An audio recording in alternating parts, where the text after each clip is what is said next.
You have to be careful when you buy stuff from the thrift store because you don't know where those items have been, who owned them, what they were used for, and sometimes you can bring something home with you.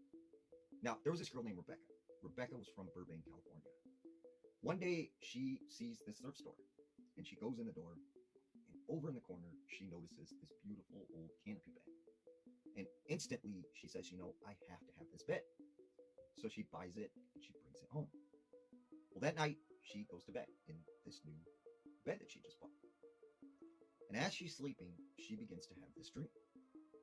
And in this dream, she sees this man in a flannel shirt and jeans and these boots and this big, thick, gray beard. And this man begins to grab her by the arms and he begins to scratch her and basically thrash her against the bed. And eventually she wakes up terrified and she feels pain. And when she goes to the mirror, she notices she has these bruises and scratches all over her body. Well, the next night, this happens again. And the next night, and the next night. And then one night, she's too terrified to go to sleep because she's worried she's going to have these nightmares. But all of a sudden, as she's laying in bed, she begins to be lifted off her bed. She's hovering about 3 feet over the top of this canopy bed. And something is lifting her up. She couldn't move, she couldn't talk. And this lasted for about 30 seconds. And then, plop, she falls onto the bed. And it was so loud that it wakes her daughter, who comes running in the bedroom and is like, what's wrong, Mom? And she says, nothing, honey, just go back to bed. So this keeps happening night after night. And then she has to go out of town. So she asks her friend to watch her house. Her friend comes over and she stays there for a couple days. Well, Rebecca decides to give her a call, ask her how things are going.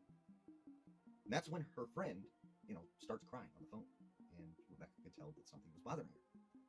So she goes, what's wrong? Like, what's going on? She goes, well, I slept in your bed. And I woke in the middle of the night to this old man standing at the foot of the bed. And I know he was there. I seen him. Like, I'm freaked out. And when she describes this man, it is the exact man that Rebecca had seen in her dreams. So immediately she knew that something was wrong with this bed. So when she gets back from out of town, she takes the bed and she goes back to the thrift store.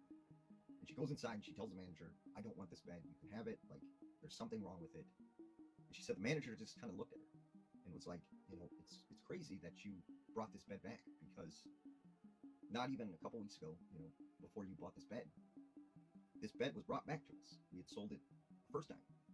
And the lady who bought it said that she didn't want it because there was something wrong with it. And so Rebecca's like, well, how did you guys get this bed? She said, well, there was this estate of this old man who passed away, and this was his bed and one of the items that was given to the thrift store. And so immediately Rebecca felt like that must have been the old man that I was seeing in my dreams.